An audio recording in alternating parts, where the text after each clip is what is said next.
The tip of the black steel blade hovered inches from the Empress's tear-stained throat, and the man holding it didn't tremble, because Vorian, the butcher, had killed 1,000 men and felt nothing for any of them. Hey friends, welcome.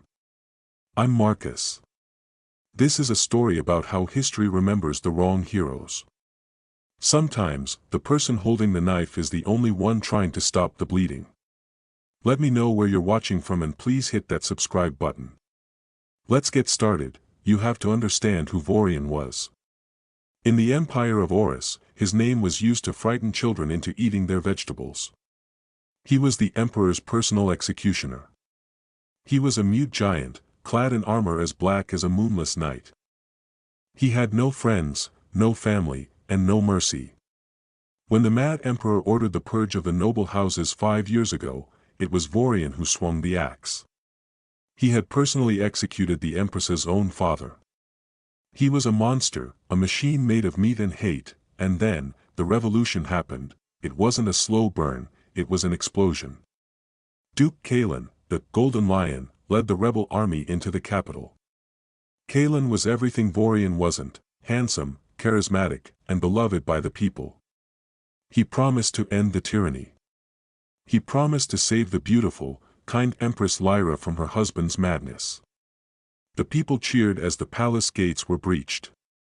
They cheered as the mad emperor was dragged from his bed and thrown from the balcony. Now, picture the throne room. It is burning. The tapestries are aflame. The air smells of ozone and blood. Empress Lyra is cowering on the steps of the obsidian throne. She is 22 years old, wearing a white gown stained with soot. She is weeping, not just for her dead husband, but for her own fate. She knows what happens to the wives of fallen tyrants.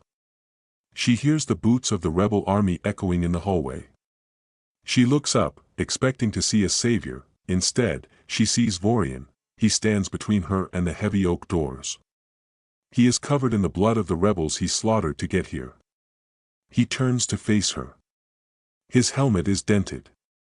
His breathing is heavy, like a bellows. Lyra screams. "Get away from me! You monster! You killed my father." Vorian doesn't speak. He can't. His tongue was cut out when he was a boy, part of his training. He just looks at her with eyes that are surprisingly human behind the visor of his helm. The doors explode inward. Duke Kalen strides in, flanked by 50 soldiers. His golden armor shines in the firelight. He looks like a god of war. He sees Vorian standing near the Empress. "It's over, butcher." Kalen roars, pointing his sword. "The tyrant is dead. Step aside, and I will grant you a quick death." "We are here to liberate the Empress," the soldiers cheer. "Liberate her. Save her." Lyra feels a surge of hope. She scrambles to her feet. "Kalen, help me," but Vorian doesn't step aside. Instead, he does something that freezes the blood in everyone's veins. He grabs Empress Lyra by her long, dark hair. She screams in terror. He yanks her close to his chest, his ironclad arm locking around her waist like a vice, and then, he raises his sword, a massive, jagged blade known as Widowmaker, and presses the tip directly against her throat. A single drop of blood trickles down her porcelain skin. "Stop!" Kalen shouts, his face twisting in panic. The soldiers halt instantly. They can't rush him. If they take one step, the Empress dies. "You sick animal!" Kalen screams. "Let her go. She is innocent." Lyra is sobbing hysterically. She can feel the cold metal against her skin. She can smell the copper scent of blood on Vorian's armor. She is trapped in the arms of the man who murdered her family. She looks at Kalen, her eyes pleading. "Save me. Please, save me." But then, something impossible happens. Vorian leans his helmet down to her ear. And though he has no tongue, he makes a sound. A guttural, wet rasp that forms words he practiced for years, using only his throat muscles. It is a sound of pure agony, but the words are clear enough for only her to hear. "Look at his eyes." Lyra blinks through her tears. She stops struggling for a second. She looks at Duke Kalen, really looks at him. Kalen isn't looking at her face. He isn't looking at her with concern. He is looking at the ruby pendant around her neck, the heart of Horus, the symbol of absolute rule. And beneath his panic, there is a smile. A predatory, hungry smile. Lyra remembers a rumor she heard long ago. That Kalen didn't want to end the monarchy. He wanted to marry into it. If Lyra dies, the lineage ends. If Lyra lives, she is the key to the throne. But if the butcher kills her, Kalen loses his prize, but there is something else. She sees the soldiers behind Kalen. They are carrying chains. Not shackles for a prisoner, but a collar. A golden collar. He sells you. Vorian rasps again, the effort making his body shake. I end you, quick. The realization hits Lyra like a hammer. Vorian isn't threatening to kill her to save himself. He is offering her mercy. He knows what Kalen plans to do. He knows that Kalen plans to make her a puppet, a slave to legitimize his new regime. Vorian, the monster, the murderer, is telling her that death is better than what walks through that door, or, is he bluffing? I will give you gold. Kalen shouts, stepping forward, his eyes locked on the girl, not the guard. I will let you walk away, butcher. Just give me the girl. Vorian tightens his grip. He presses the sword harder. He is playing the villain perfectly. He is the monster everyone expects him to be. But then, Vorian moves his hand slightly. He shifts his grip on her waist. He taps his gauntlet against her hip 3 times, tap. Tap. Tap. Lyra freezes. It's a code. When she was a child, before Vorian was the executioner, he was a stable boy. A mute stable boy who used to let her ride the warhorses. They had a code. 3 taps meant, run. I will hold the gate. He remembers. The monster remembers. Lyra realizes in a terrifying heartbeat that Vorian isn't going to kill her. And he isn't going to surrender her. He is using her as a human shield to get them both to the only exit, the balcony behind the throne that drops 200 feet into the Black River. Vorian shifts his weight. He prepares to charge. He prepares to fight 50 men with one arm while holding the Empress with the other. He looks at the Duke.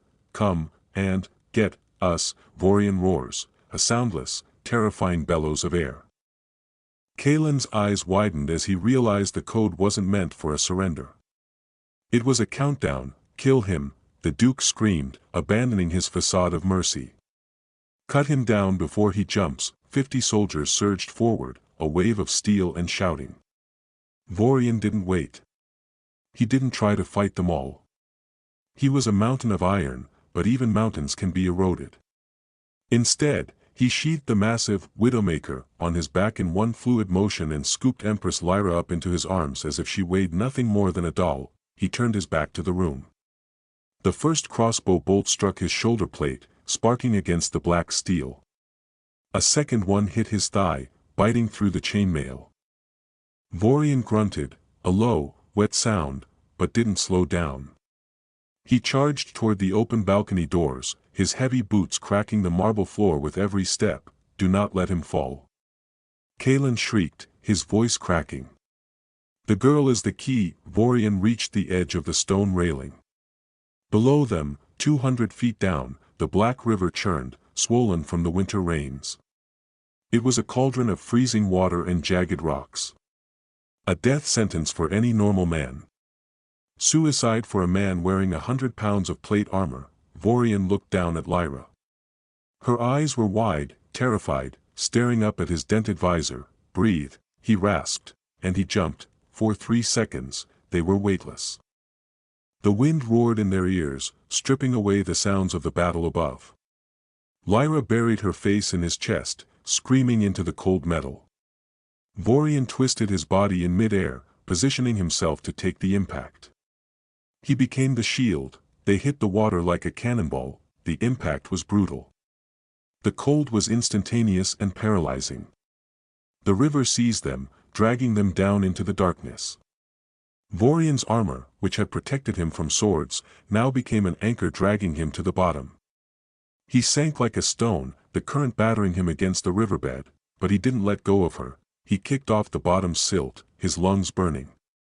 With one powerful arm, he pushed Lyra upward, propelling her toward the surface, toward the light. He was sacrificing himself. He was the ballast that would let her rise. Lyra broke the surface, gasping for air, the freezing water stinging her throat. She flailed, catching a piece of driftwood. She looked around. The current was sweeping her downstream rapidly. "Vorian," she screamed. The water churned.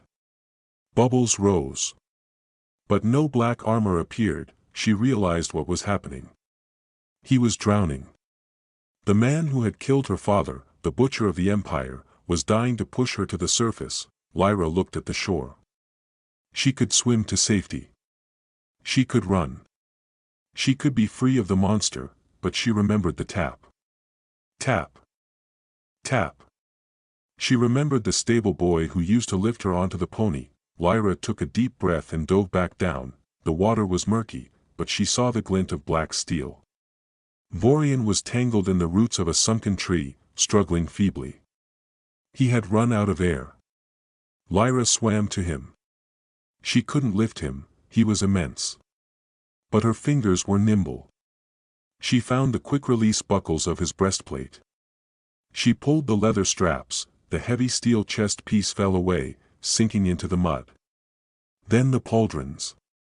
Then the gauntlets, freed from the crushing weight. Vorian surged upward, his hand clamping onto Lyra's arm, not to hurt, but to hold. They broke the surface together. Coughing and retching. Vorian grabbed the driftwood log Lyra had found, and together, the current carried them away from the palace, away from the fires, into the dark, silent forest. An hour later, they washed up on a muddy bank miles downstream. Vorian collapsed onto the gravel, heaving. Without his armor, he looked smaller, more human. He was wearing only a soaked padded tunic and breeches. His face was exposed, a face of hard angles, covered in old scars, with a nose that had been broken twice. Lyra sat a few feet away, shivering uncontrollably. The adrenaline was fading, and the reality was setting in. She was alone in the wilderness with the executioner. She looked around for a weapon. She saw his dagger on his belt. She could take it. She could end it right now. Justice for her father. Vorian rolled onto his back. He coughed up river water. He looked at her. He saw her eyeing the dagger. He didn't reach for it. He slowly unbuckled the belt and slid the weapon across the stones toward her. Lyra stared at the knife. Then she stared at him. "Why?" she demanded, her voice shaking. "You killed him. I saw you. You swung the axe. Why save me now?" Vorian sat up slowly, wincing from the arrow wound in his thigh. He reached into his wet tunic. He pulled out a small, waterlogged leather pouch. He opened it and took out a piece of parchment. It was wrapped in oilskin. So the ink hadn't run. He held it out to her. Lyra took it. Her hands were trembling. She unfolded the paper. It was a letter. The handwriting was jagged, hurried. It was her father's handwriting. It was dated the day of his execution. "My dearest Lyra, if you are reading this, then I am dead. Do not weep for me. The madness of the Emperor has no end, and he demanded a sacrifice. But know this, the man who swings the axe is not my murderer. He is my conspirator." I begged Vorian to be the one to do it. If he refused, the Emperor would have sent the torture masters. They would have made it last for days. Vorian made it instant. He gave me mercy, and I extracted a promise from him. A blood oath. That when the wolves came for you, and I knew Kaelin would come, Vorian would become the monster they fear to protect the daughter I love. Trust the butcher. He is the only shield you have left. Love, Father. Lyra finished reading. The tears fell hot on her freezing cheeks. She looked up. Vorian was watching her. There was no malice in his eyes. Only a deep, weary sadness. He touched his throat, apologizing for his silence. You. Lyra whispered. You took the hatred. You let the world call you a monster. You let me hate you. Just to keep your cover. Vorian nodded once. He pointed to the north, toward the mountains. Safe, he rasped. We go north. Lyra looked at the dagger in her hand. Then she looked at the man who had carried the weight of her hatred for 5 years. She sheathed the dagger and clipped it to her own belt. She stood up and offered him a hand. Get up, Vorian, she said, her voice finding a new strength, the strength of an empress. We have a kingdom to burn. Vorian took her hand. For the first time in his life, the butcher didn't look like a weapon. He looked like a guardian.